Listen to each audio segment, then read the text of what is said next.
আসসালামু আলাইকুম প্রিয় দর্শক, আশা করি সবাই ভালো আছেন। যে যেখান থেকে আমাকে দেখছেন সবাইকে আমন্ত্রণ জানাচ্ছি রাজ টিভির প্রতি শুক্রবারের নিয়মিত আয়োজন ফ্রাইডে নাইট উইথ রিম্যাটোলজিস্টের 50তম পর্বে আপনাদের সাথে আছি আমি ডক্টর সৈয়দা রুবাইদা কিবরিয়া। প্রিয় দর্শক, আজ আমরা যেই বিষয়টি নিয়ে আলোচনা করব সেটি হচ্ছে স্ক্লেরোডার্মা। অনেকেই হয়তো এই নামটির সাথে, আমার মনে হয় বেশিরভাগই এই নামটির সাথে পরিচিত নন। স্ক্লেরোডার্মার রহস্যময় রিউম্যাটোলজি রোগ, উপসর্গ এবং চিকিৎসা নিয়ে আমরা আলোচনা করব এবং কেন আসলে রহস্যময় রিউম্যাটোলজি রোগ বলছি সেই সম্পর্কে আমরা বিস্তারিত জানবো। এবং এই অত্যন্ত গুরুত্বপূর্ণ বিষয়টি নিয়ে আজ বিস্তারিত আলোচনা করবার জন্য আমাদের সাথে যুক্ত আছেন একজন সুপরিচিত এবং আমাদের অত্যন্ত প্রিয় মুখ। দর্শক পরিচয় দেওয়ার অবকাশ থাকে না, আমাদের সাথে আছেন doctor Mohammad Zahid Amin sir, consultant and head of the department of medicine, central police hospital. Sir আসসালামু আলাইকুম, আপনাকে অনেক অনেক স্বাগত আমাদের আজকের আয়োজনে। কেমন আছেন? হ্যাঁ, ওয়ালাইকুম আসসালাম। আলহামদুলিল্লাহ ভালো। আপনাকে অসংখ্য ধন্যবাদ। এবং Bangladesh haematology society, delta Pharma যারা অ্যারেঞ্জ করেছেন, এবং সাথে রাজ টিভিকেও অসংখ্য ধন্যবাদ এই ধরনের একটি গুরুত্বপূর্ণ প্রোগ্রাম অ্যারেঞ্জ করার জন্য।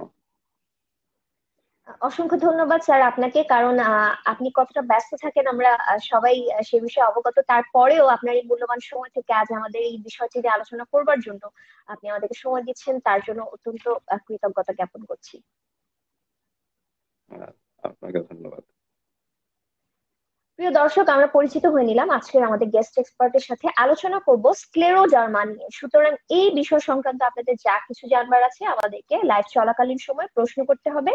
আমাদের লাইভটি বরাবরের মতোই সরাসরি সম্প্রচারিত হচ্ছে রাজ টিভি এবং রাজ টিভি হেলথ এর অফিসিয়াল ফেসবুক পেজ থেকে। দর্শক, যেহেতু খুব আনকমন একটি টপিক, যাতে বেশি বেশি মানুষ এই বিষয়ে জানতে পারে, সেজন্য বেশি করে কিন্তু আমাদের লাইভ গুলো শেয়ার করুন নিজের প্রিয়জনদের মাঝে, বন্ধু বান্ধবদের সাথে। আমাদের আজকের এই লাইভটি বরাবরের মতোই বাংলাদেশ রিউমাটোলজি সোসাইটির আয়োজিত scientific partner Delta Pharma powered by উপসিট। চলে যাচ্ছি আজকের মূল বিষয় নিয়ে আলোচনায়।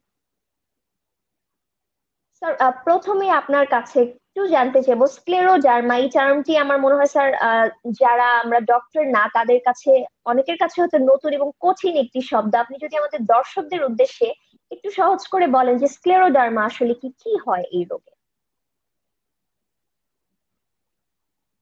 স্ক্লেরোডার্মা এই শব্দটার মধ্যেই আসলে এই রোগের কিছুটা পরিচয় আছে। যেমন এটা আসলে একটা গ্রিক শব্দ, স্ক্লেরোস এবং ডার্মা।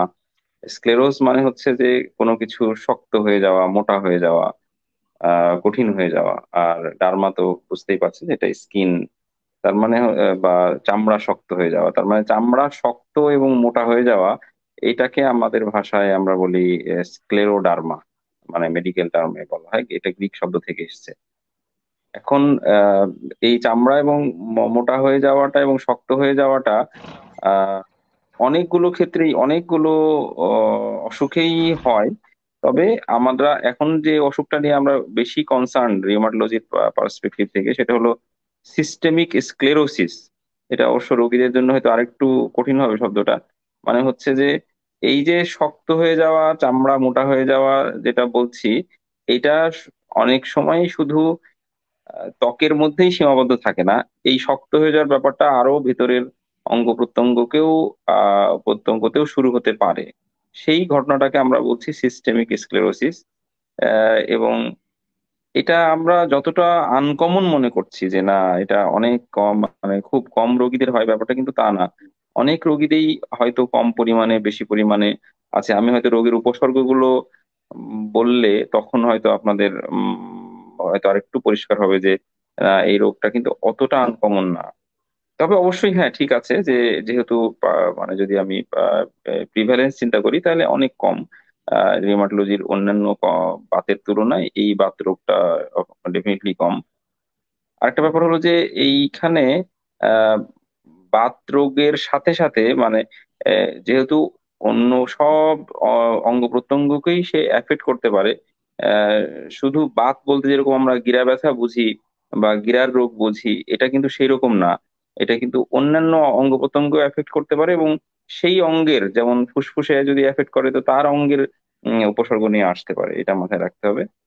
তো সহজ ভাষায় বললে প্রথম যে হলমার্ক যে জিনিসটা সেটা হচ্ছে যে চামড়াগুলো বা ত্বক শক্ত হয়ে যাওয়া। অসংখ্য ধন্যবাদ স্যার, খুব সহজ এবং সুন্দর করে বুঝিয়ে বলবার জন্য। যেহেতু স্যার স্ক্লেরোডার্মা বা সিস্টেমিক স্ক্লেরোসিসটা কিছুটা আনকমন একটি ডিজিজ হয়তো বা, কিন্তু এর পেছনে আসলে কি কি কারণ দায়ী, কেন আসলে এই অসুখটি হচ্ছে? এখন পর্যন্ত পৃথিবীতে এই রোগের একদম স্পেসিফিক কারণ যদি বলি যে কি কারণে এটা শুরু হয়, এটা এখন পর্যন্ত আইডেন্টিফাই হয়নি। তবে বেশ কিছু মেকানিজম এখানে কাজ করে, যেমন আহ, এখানে যদি আমি বলি তাহলে অটো ইমিউনিটি, যেটা নিজের শরীরের রোগ প্রতিরোধ ক্ষমতা, যেটা ধরেন যদি আমি উদাহরণ দিই যে আমার দেশের একটা আর্মি আমাকে প্রোটেকশন দেওয়ার কথা কিন্তু সে নিজের লোকজনকেই মেরে ফেলছে। ঠিক এরকম ভাবে আমার শরীরের যে সমস্ত কোষগুলো বাহিরের ভাইরাস, বাহিরের জীবাণুকে আক্রমণ থেকে আমাকে হেফাজত করবে, এই কোষগুলোই দেখা যাচ্ছে যে আমার শরীরের বিভিন্ন অঙ্গ প্রত্যঙ্গের উপরে ক্ষতিকর প্রতিক্রিয়া তৈরি করছে। এই ঘটনাটাকে আমরা বলি অটো ইমিউনিটি। তো অটো ইমিউনিটি একটা ইম্পর্টেন্ট ফ্যাক্টর হিসেবে কাজ করে। সাথে সাথে এখানে মাল্টি সিস্টেম বা শরীরের বিভিন্ন অঙ্গ প্রত্যঙ্গে এফেক্ট করে। এছাড়াও যদি কারণ হিসেবে একটু ভেতরে ঢোকা যায় তাহলে দেখা যায় যে যদিও একদম স্পেসিফিক ভাবে এখন পর্যন্ত জানা যায় না, কিন্তু কিছু কিছু ভাইরাস, যেমন সাইটোমেগালো ভাইরাসের হয়তো নাম শুনেছেন।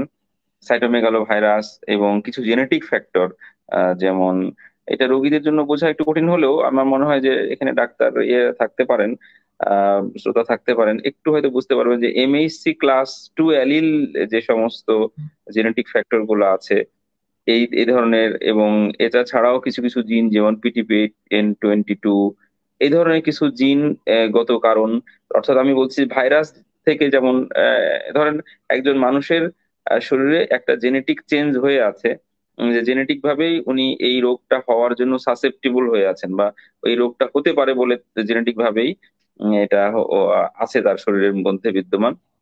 এখন এই ভাইরাসের এক্সপোজারটা হয়ে গেল, এই ভাইরাসটা তাকে আক্রমণ করে ফেললো কোনো একটা প্রক্রিয়ায়, কোনো একটা ভাবে, তাহলে কিন্তু এই যাদের এই জেনেটিক সাসেপ্টিবিলিটি থাকবে বা যারা জেনেটিক ভাবে এই রোগের দিকে রোগ হওয়ার সম্ভাবনা যাদের মধ্যে থাকবে তাদের কিন্তু এই রোগটা হওয়ার সম্ভাবনা অনেক বেড়ে যাবে। এছাড়াও কিছু কিছু লিটারেচার বলে যে কিছু অকুপেশনাল এক্সপোজার অনেক সময়, যেমন সিলিকা বেসড অকুপেশন, যেমন আমি যদি একটু, আমাদের দেশে কম আছে, তারপর শিপ বিল্ডার্স যারা আছেন, গোল্ড মাইনার যারা আছেন, অনেক সময় সিরামিক ইন্ডাস্ট্রিতে, গ্লাস ফ্যাক্টরিতে যারা কাজ করেন, অনেক সময় বলে যে রেল রেলওয়ে যারা, রেলওয়ের বিভিন্ন জিনিসপত্র যারা তৈরি করেন, এই সমস্ত ক্ষেত্রে যাদের সিলিকা এক্সপোজার হয় তাদেরও কিন্তু এই রোগটা হওয়ার চান্স অনেক বেড়ে যায়। এবং কিছু কিছু ক্ষেত্রে যদিও আমাদের দেশে এখন কম ইউজ হয়, যেমন ব্লিওমাইসিন ধরনের কিছু ঔষধ যেগুলো ক্যান্সারের ওষুধ হিসেবে ব্যবহৃত হয়, এই ধরনের ওষুধগুলো কিন্তু এই রোগ তৈরি করতে পারে। আহ, এখন পর্যন্ত একদম পূর্ণাঙ্গ কারণ জানা যায় না, কিন্তু এই ধরনের কারণগুলো একটা রিস্ক ফ্যাক্টর হিসেবে আমরা পাই। অসংখ্য ধন্যবাদ স্যার, খুব গুরুত্বপূর্ণ তথ্য আমরা পেয়ে গেলাম। দর্শক আমাদের সাথেই থাকুন এবং আপনাদের কোনো প্রশ্ন থাকলে আমাদেরকে করতে পারেন। আমাদের একজন দর্শক এনামুল করিম শিমুল জানতে চেয়েছেন স্ক্লেরোডার্মা মিনিং প্লিজ। দর্শক, আমরা কিন্তু আলোচনার শুরুতে আমাদের বিশেষজ্ঞ অতিথি স্ক্লেরোডার্মা শব্দটির উৎপত্তি এবং এর অর্থ বলে দিয়েছেন। আপনি কোনো কারণে দেখতে মিস করে থাকলে আমাদের লাইভ গুলো কিন্তু আমাদের রাজ টিভির অফিসিয়াল ফেসবুক পেজে সংরক্ষিত থাকে, যে কোনো সময় দেখে নিতে পারবেন। স্যার, যেহেতু আপনি শুরুতেই বলেছেন স্ক্লেরোডার্মার আরেকটি সমার্থক শব্দ হচ্ছে সিস্টেমিক স্ক্লেরোসিস, এটি চামড়া শক্ত করার পাশাপাশি অন্যান্য সিস্টেমেও আসলে স্যার ইফেক্ট করে। সবগুলো সিস্টেম নিয়ে আলোচনা তো স্যার আসলে একটি লাইভে সম্ভব না, আর আমাদের যেহেতু মূল ফোকাসটা রিম্যাটোলজিকে কেন্দ্র করে, এবং যেহেতু আপনি স্যার এই বিষয়ের একজন বিশেষজ্ঞ চিকিৎসক, আপনার কাছে একটু জানতে চাইবো স্ক্লেরোডার্মায় রিউমাটোলজিক্যাল কি কি ধরনের জটিলতা হয় এবং কি ধরনের উপসর্গ নিয়ে রোগীরা আপনাদের কাছে আসে? আচ্ছা, রিউমাটোলজির দিক থেকে চিন্তা করলে এই ধরনের রোগীরা কিন্তু আমাদের কাছে গিরা ব্যথা অবশ্যই একদম তার হাতের ছোট ছোট গিরাগুলো এবং কনুইয়ের গিরা, বিভিন্ন গিরার ব্যথাগুলো নিয়েই কিন্তু বেশিরভাগ আসে। সাথে সাথে আরেকটা যে যে জন্য রহস্যময়, আমি যদিও বলবো যে আজকের টপিকসটার নামের মধ্যে যে টপিকসটা দেওয়া হয়েছে সেখানে একটু মনে হয় ভাষাগত একটু পরিবর্তন দরকার ছিল। যাই হোক, মানে স্ক্লেরোডার্মা একটি রহস্যময় রিউমাটোলজি রোগ, এই কথাটা বললে মানে বেশি ভালো হতো আসলে। তো যাই হোক, মানে এইখানে রহস্যটা যেটা হলো যে কিছু কিছু পিকুলিয়ার ম্যানিফেস্টেশন হয় এই রোগে। যেমন ধরেন, অনেক রোগী এসে আমাদেরকে বলে যে আমি ঠান্ডা ধরতে পারি না, ঠান্ডা হাত দিলে আমার অসুবিধা হয়। তো পরে যদি দেখা যায়, ভালো করে হিস্ট্রি নিয়ে দেখা যায় যে এই ঠান্ডা পানিতে হাত দিলে তাদের হাতের কালারটা একদম পরিবর্তন হয়ে যায়। লাল, আমাদের নর্মাল হাতের কালার যেরকম একটা লাল রঙের স্বাভাবিক একটা রেডিশ টিন্ট থাকে, এটা পুরোপুরি পরিবর্তিত হয়ে একদম সাদা বর্ণের হয়ে যায়। এবং আবার কিছুক্ষণ পরে আবার একদম তীব্র লাল আকার ধারণ করে। তো এই যে একটা আহ, এটা হয়তো পেশেন্টটা অনেক সময় খেয়াল করে না, বলার পরে বুঝতে পারে হ্যাঁ হ্যাঁ আমার ঠান্ডা পানিতে হাত দিলে বা ফ্রিজ থেকে কিছু বের করতে গেলে দেখা যায় যে আমার হাতের যে কালার সেটা একদম পরিবর্তন হয়ে যায়। এই ঘটনাটাকে বলে রেনল্ডস ফেনোমেনা। তো এইটা কিন্তু একটা যদিও আমাদের ডাক্তারদের কাছে পরিচিত, কিন্তু রোগীদের জন্য কিন্তু অনেক সময় একটা রহস্যময় ব্যাপার হয় যে একদম হঠাৎ করে এই ধরনের। এবং দেখা যায় যে বেশিরভাগ ক্ষেত্রে এই অল্প সময়ের মধ্যে এই পরিবর্তনটা হয়ে আবার ভালো হয়ে যায়। এবং অনেক সময় অনেক রোগী এখানে খুব তীব্র ব্যথাও অনুভব করেন। তাহলে আমাদের রিউমাটোলজি পার্সপেক্টিভ থেকে মেইনলি গিরা ব্যথা এগুলো নিয়ে আসে, সাথে সাথে হাতের এই পরিবর্তনগুলো নিয়ে আসে। হাতের অনেক সময় আলসার এবং হাতের ওপরে ঘা, হাতের আঙ্গুলের ফাঁকে ফাঁকে এগুলোতে, হাতের আঙ্গুলের টিপের উপরে ঘা গুলো নিয়ে আসেন। আবার অনেক সময় দেখা যায় যে তীব্র চুলকানি আহ এগুলোও থাকে সাথে। এবং আহ সর্বোপরি অবশ্যই আমাদের এটা বাদ দিলে চলবে না যে সিস্টেমিক স্ক্লেরোসিস রোগীদের কিন্তু অন্যান্য অঙ্গ, অন্যান্য অঙ্গের যে উপসর্গগুলো সেগুলো, যেমন অনেক রোগী শুধু দেখা যাবে যে হাতের গিরার ব্যথার বা এইসব কিছুই বলছেন না, উনি এসে বলছেন যে ওনার খেতে গেলে অসুবিধা হয়, খাওয়ার গিলতে গেলে সমস্যা হয়। এটা কিন্তু এই যে আমি যেটা বলতেছিলাম, একটু বুঝতে পারলে একটু বোঝার চেষ্টা করবেন এই জায়গাটা, যে এই যে শক্ত হয়ে যাওয়ার ব্যাপারটা, চামড়ায় যে শক্ত হয়ে যাওয়ার ব্যাপারটা, এটা কিন্তু ঘটে চামড়াতে, চামড়ার ভেতরে শক্ত হয়ে যাওয়ার উপাদানগুলো তৈরি হওয়ার কারণে। তো ঠিক এরকম ভাবে অন্যান্য অর্গান, যেমন আমাদের ফুসফুস, এটা কিন্তু একটা আহ উম, আপনি বলতে পারেন এটা স্পঞ্জ লাইক একটা স্ট্রাকচার। তা এই জায়গাটা যদি শক্ত হতে থাকে, তো সেখানকারও কিন্তু উপসর্গগুলো তৈরি হয়, মানে স্পঞ্জটা যদি শক্ত হতে থাকে এরকম। ঠিক খাদ্য নালীটা একটা তো সুন্দর রাবারের মতো স্ট্রাকচার, এই খাদ্য নালীটাও যদি শক্ত হতে থাকে তাহলে কিন্তু খাদ্য নালীর সমস্যা তৈরি হতে থাকে। ঠিক এরকম ভাবে যদি হার্টের মাসেল গুলোর মধ্যে এই স্ক্লেরোসিস হতে থাকে, তাহলে হার্টের কিন্তু ওই যে ব্লকের যে সমস্যাগুলো অন্যান্য স্বাভাবিক সময়ে অন্যান্য রোগের কারণে হয়, সেটাও কিন্তু এই এই ঘটনাটা এইখানেও করতে পারে। এবং কিডনিতেও এরকম শক্ত হয়ে যাওয়ার কারণে কিডনির যে রক্তনালী সেখানেও প্রভাব পড়তে পারে।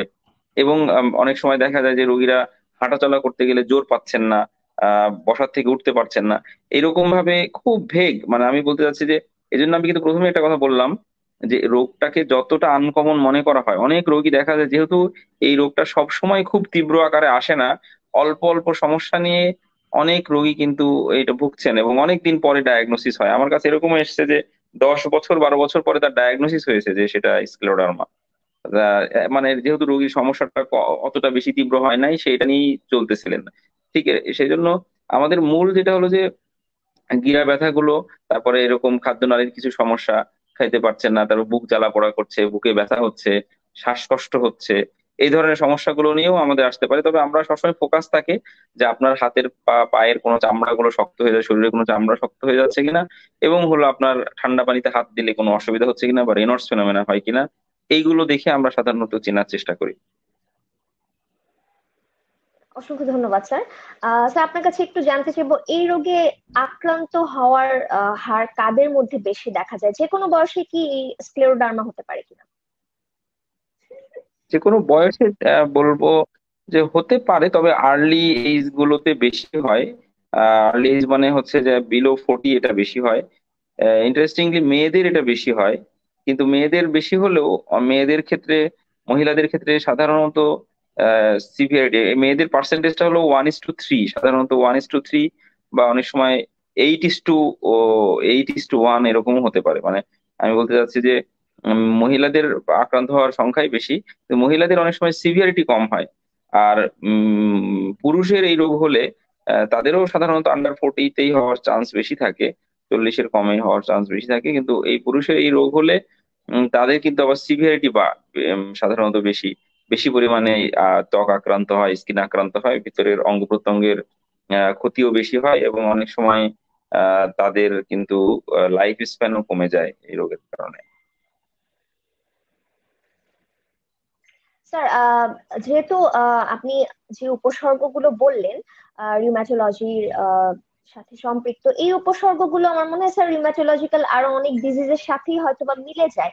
সেক্ষেত্রে স্যার আসলে কিভাবে আলাদা করা সম্ভব যে একজন রোগী স্ক্লেরোডার্মাতে আক্রান্ত হয়েছেন, এবং আপনারা কি কি ধরনের পরীক্ষা নিরীক্ষা দিয়ে তা নিশ্চিত করে থাকেন? না, প্রথম কথা হলো যে অবশ্যই আমাদের ক্লিনিক্যালি আমরা যখন এই রোগীর এই সমস্ত সমস্যাগুলোকে আহ, ভালোভাবে শুনি এবং ভালোভাবে এগুলো মেলানোর চেষ্টা করলে এটা ডায়াগনোস করা খুব কঠিন না। কারণ অন্যান্য যতগুলো রোগ আছে এগুলো জটিলতা আকারে থাকতে পারে, কিন্তু এই সবগুলোর কম্বিনেশন সাধারণত এই সিস্টেমিক স্ক্লেরোসিসেই বেশি পাওয়া যায়। আর পরীক্ষা নিরীক্ষা দিয়ে ডায়াগনোসিস করতে গেলে প্রথম যেটা হলো যে আহ, রক্ত পরীক্ষা আমরা কিছু করি। সেই রক্ত পরীক্ষাগুলোর মধ্যে এমনি রুটিন টেস্ট গুলো যেমন সিবিসি এগুলো করা যায়। আর সবচেয়ে বড় কথা হলো কিছু অটো অ্যান্টিবডি টেস্ট আছে, যেটা হলো যে যে সমস্ত অ্যান্টিবডি দিয়ে এই রোগের ঘটনাটা ঘটে সেগুলো আমরা কিন্তু টেস্ট করতে পারি। এগুলো বাংলাদেশে যেমন বেশ কিছু জায়গায় এখন এটা হচ্ছে। পিজি হাসপাতালে তো খুব কম, পিজি হাসপাতাল, বারডেম এগুলোতে খুব কম খরচে হয়। এছাড়াও অনেক প্রাইভেট ল্যাবরেটরি গুলোতেও এই ধরনের টেস্ট গুলো হচ্ছে, যেমন এএনএ। আমি যদি নাম বলি তাহলে NTSCL70, anti centromere antibody, anti RNA polymerase antibody, এই এই ধরনের অ্যান্টিবডি গুলো যদি প্রেজেন্ট থাকে শরীরে তাহলে আমরা এই রোগের পূর্বাভাস পেতে পারি। এছাড়াও খুব ইন্টারেস্টিংলি এখন খুব কম খরচের একটা টেস্ট, সেটা হচ্ছে যে নেইল ফোল্ড ক্যাপিলারোস্কোপি বলি আমরা। এটা কিন্তু বাংলাদেশে অনেক 2-3 জায়গায় এখন হচ্ছে, স্কয়ার হসপিটাল হচ্ছে, আমাদের ইয়েতে বিএসএমইউ তে তো অনেক, এটা এখান থেকেই সূতিকাগার, বিএসএমইউ থেকেই শুরু হয়েছে। আমি তো আমার পুলিশ হাসপাতালেও এখানে আনার চেষ্টা করছি, ইনশাল্লাহ পাইপলাইনে আছে, এসে যাবে। তো এই নেইল ফোল্ড ক্যাপিলাস্কোপিও কিন্তু খুব ভালো একটা রাস্তা এটাকে বোঝার জন্য। শুধু আহ এই এটাও একটা ইন্টারেস্টিং বিষয় যে আমাদের আঙ্গুলের যে নখের যে যেখান থেকে নেইল ফোল্ড শুরু হলো, এই নখের যে এই জায়গাগুলো, এইখানে কিন্তু মাইক্রোস্কোপ দিয়ে যদি দেখা যায়, এই টেস্টটা করতে তেমন কোনো খরচ হয় না, মানে হার্ডলি 500-600 টাকা খরচ হয়, তাও হয় না। মানে এই উম, এই নখের এই জায়গাগুলো যদি মাইক্রোস্কোপের নিচে একটা তেল ইউজ করি আমরা, সেটা দিয়ে দেখা যায়, তাহলে সেখানকার ক্যাপিলারি প্যাটার্ন দেখে খুব ভালোভাবে এই রোগটা বোঝা যায় এবং রোগের স্টেজও বোঝা যায় যে রোগটা কি অ্যাক্টিভ নাকি রোগটা ইনঅ্যাক্টিভ, এটাও বোঝা যায়। এই জন্য এই টেস্টটা খুব গুরুত্বপূর্ণ। তা আমরা সাধারণত বেসিক টেস্ট গুলোর মধ্যে রক্তের টেস্ট আর এই ক্যাপিলারোস্কোপি এগুলো করি। এছাড়া আমরা কোনো অর্গান যদি এফেক্টেড থাকে, যেমন যদি আমাদের কাছে মনে হয় শ্বাসকষ্ট নিয়ে এসেছেন, তাহলে ফুসফুসের জন্য কিছু টেস্ট যেমন সিটি স্ক্যান করা যেতে পারে। হার্টের জন্য ইকোকার্ডিওগ্রাফি ইম্পর্টেন্ট, ইসিজি ইম্পর্টেন্ট। ঠিক এরকম ভাবে এন্ডোস্কোপি করা যেতে পারে যদি মানে আমাদের খাদ্যনালীর সমস্যা থাকে। অর্থাৎ আমি বলছি যে যে অর্গানের সমস্যা, সেই অর্গানগুলোর জন্য আলাদা আলাদা কিছু টেস্ট করেও এটা ধরা সম্ভব। তো বেসিক্যালি আমাদের ক্লিনিক্যাল ফিচার গুলো আমরা দেখে চিনি, আর সাথে সাথে অটো অ্যান্টিবডি গুলো, আর হলো আমাদের নেইল ফোল্ড ক্যাপিলারোস্কোপি। আর যদি খুবই অসুবিধা হয় বুঝতে, অনেক সময় দেখা যায় যে এই চামড়া শক্ত হওয়ার ব্যাপারটা আরো কিছু কিছু ক্ষেত্রেও কিন্তু ঘটে।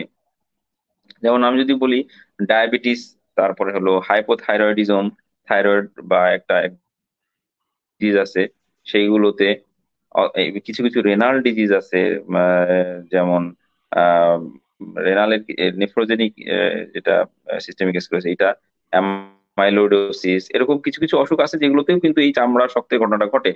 সেই ক্ষেত্রে অনেক সময় আমাদের বায়োপসি করতে হতে পারে, যে চামড়ার থেকে কিছুটা মাংস, অল্প একটু মাংস নিয়ে সেটা মাইক্রোস্কোপের নিচে দেখা, এই বায়োপসি করেও আমরা এটা ডায়াগনোসিস করতে পারি।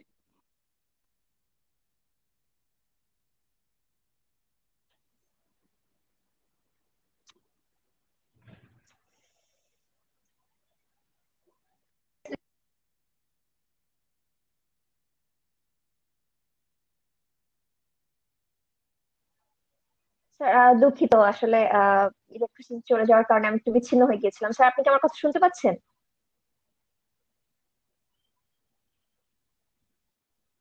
হ্যাঁ হ্যাঁ, আমি আমি শুনতে পাচ্ছি, আমি শুনতে পাচ্ছি। আমি শুনতে পাচ্ছি।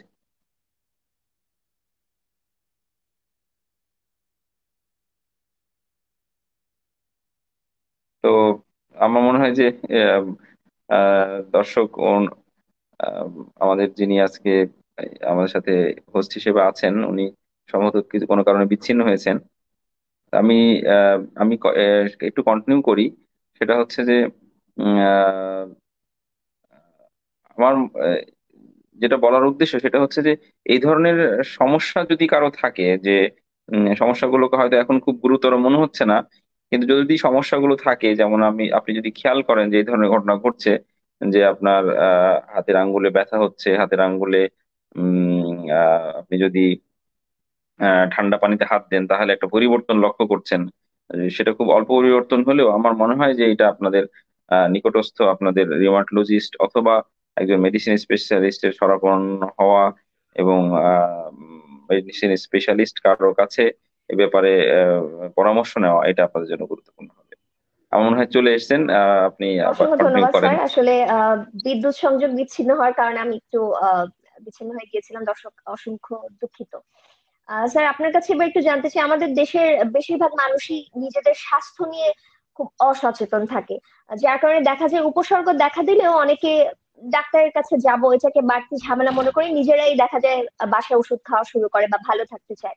সেক্ষেত্রে স্যার এই যে সঠিক সময়ে যদি চিকিৎসা না নেওয়া হয়, এই স্ক্লেরোডার্মা থেকে আসলে কি কি ধরনের জটিলতা হতে পারে, এক্ষেত্রে কোনো ফিজিক্যাল ডিফর্মিটির সম্ভাবনা থাকে কিনা? বিশেষ করে কোনো অসুখ দেখা দিলে প্রথমেই দর্শকের মাথায় আসে যে এটা থেকে মৃত্যু হওয়ার সম্ভাবনা আছে কিনা স্যার, এই প্রশ্নের উত্তরটা একটু জানতে চাই। অবশ্যই আমাদের ভাষায় কিন্তু স্ক্লেরোডার্মা রোগ বা সিস্টেমিক স্ক্লেরোসিস রোগ যদি আর্লি চিকিৎসা করা যায়, তাহলে খুব অল্প ওষুধেও এই রোগের জটিলতাগুলো দূর করা সম্ভব। কিন্তু যদি এটা অনেক লম্বা সময় হয়ে যায়, অনেক দেরি হয়ে যায়, তাহলে এই রোগ যদি পুরোপুরিভাবে শরীরে আঘাত করে ফেলে, তাহলে কিন্তু এই রোগের চিকিৎসাটা অনেক কঠিন হয়ে যায় এবং অনেক সময় দুরারোগ্য হয়ে যায়, আমি বলবো। তো যদিও আল্লাহর রহমতে এখনকার মডার্ন মেডিসিনে এই রোগের জন্য অনেকগুলো আমাদের ওষুধ তৈরি হয়েছে, অনেক আগের চাইতে তো আমি বলবো অনেক ডেভেলপ হয়েছে এখন। কিন্তু অনেক দামি ওষুধ এসে গেছে এই রোগের জন্য, কিন্তু তথাপি যদি সময় মতো চিকিৎসা না হয় তাহলে অবশ্যই ক্ষতি হবে। সেই জন্য আপনি আপনি যখন বিচ্ছিন্ন ছিলেন তখন আমি দর্শকদের উদ্দেশ্যে একটু বলছিলাম যে এই ধরনের উপসর্গগুলো যদি কারো থাকে তাহলে কিন্তু অবশ্যই সচেতন হতে হবে এবং নিকটস্থ চিকিৎসকের শরণাপন্ন হতে হবে। এটা আমি বারবারই বলবো। আর মৃত্যু ঝুঁকি অবশ্যই আছে, এই যেহেতু এই রোগের যদিও কম, কিন্তু অবশ্যই আছে, যেহেতু এই রোগের কারণে ভিতরের অঙ্গ প্রত্যঙ্গ এফেক্টেড হয়ে যেতে পারে অনেক বেশি পরিমাণে, সেহেতু অবশ্যই মৃত্যু ঝুঁকি আছে। বিশেষ করে যদি ফুসফুসের আক্রান্ত হওয়ার পরিমাণটা অনেক বেশি হয়ে যায়, ফুসফুস যদি অনেক বেশি আকারে শক্ত হয়ে যায়, যেখানে শ্বাস প্রশ্বাস নেয়ার যে ক্ষমতাটা সেটা নষ্ট হয়, তাহলে সেখান থেকে মৃত্যু ঝুঁকি আসতে পারে। হৃদরোগের কারণে এখানে যেহেতু হার্ট আক্রান্ত হওয়ার একটা সম্ভাবনা থেকে যায়, সেহেতু হৃদরোগের কারণেও অনেক সময় মৃত্যু ঝুঁকি অবশ্যই আসতে পারে। এছাড়াও আহ আহ বিভিন্ন ইনফেকশন, আপনি হয়তো জানেন যে অটোইমিউন ডিজিজ, যে কোনো অটোইমিউন ডিজিজ কিন্তু আসলে মিন করছে যে ওই ব্যক্তির শরীরের রোগ প্রতিরোধ ক্ষমতা সাধারণ মানুষের চাইতে কম। কারণ যে কোষগুলো আমাকে প্রতিহত করবে, আমাকে প্রোটেকশন দিবে, সেই কোষগুলোই আমার বিরুদ্ধে কাজ করছে। সেহেতু এখানে একটা ম্যাল অ্যারেঞ্জমেন্ট অথবা আমার ইমিউন সিস্টেমের একটা বড় ধরনের ঘাটতি কিন্তু এখানে রয়ে গেছে। সেজন্য আমরা অনেক সময় রোগীদেরকে বোঝাতে অনেক সময় ব্যর্থ হই যে যে আমরা যখন এই রোগের চিকিৎসার শুরুতে বা প্রারম্ভে, যে কোনো রিউমাটোলজি রোগের চিকিৎসার প্রারম্ভে কিন্তু আমরা বারবারই আমরা বলে থাকি যে ভ্যাকসিনেশনের কথা, যে টিকা নেওয়ার কথা। বিশেষ করে এখন তো করোনার টিকা নিয়ে সবাই মোটামুটি টিকার ব্যাপারটাতে কিছুটা আন্দাজ পাওয়া গেছে যে বড় ধরনের রোগের জন্য আগে থেকেই টিকা নেওয়ার একটা প্রচলন।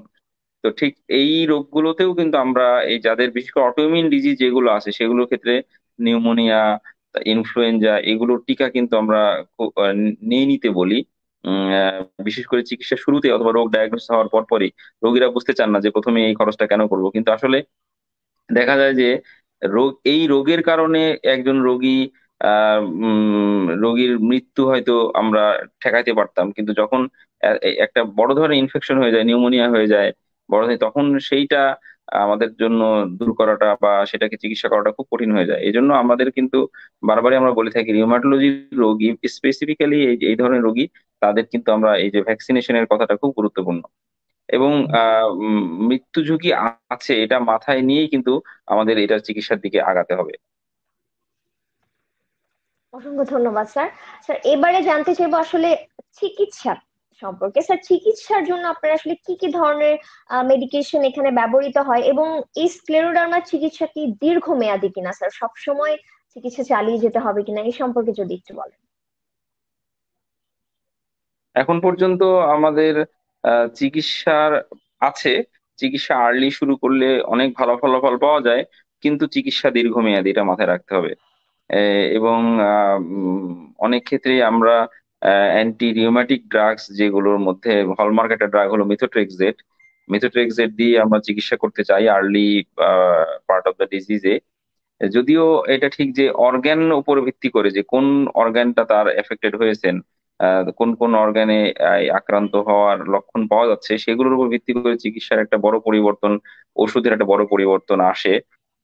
তো আমাদের প্রথম একদম প্রাথমিক দিকে চিন্তা করলে হলো সিমটোম্যাটিক চিকিৎসা তো আমরা দেই, যে কোনো আহ, আহ, যদি হার্ট বার্ন হয় তার গ্যাস্ট্রিকের ওষুধ, তার জন্য ডমপেডন, এই ধরনের ওষুধগুলো তো আমরা ব্যবহার করি, কিন্তু মূল যে অ্যান্টি রিউমাটিক ড্রাগস এর মধ্যে মিথোট্রেক্সেট আমরা ইউজ করি, স্টেরয়েডও ইউজ করা যেতে পারে লো ডোজে।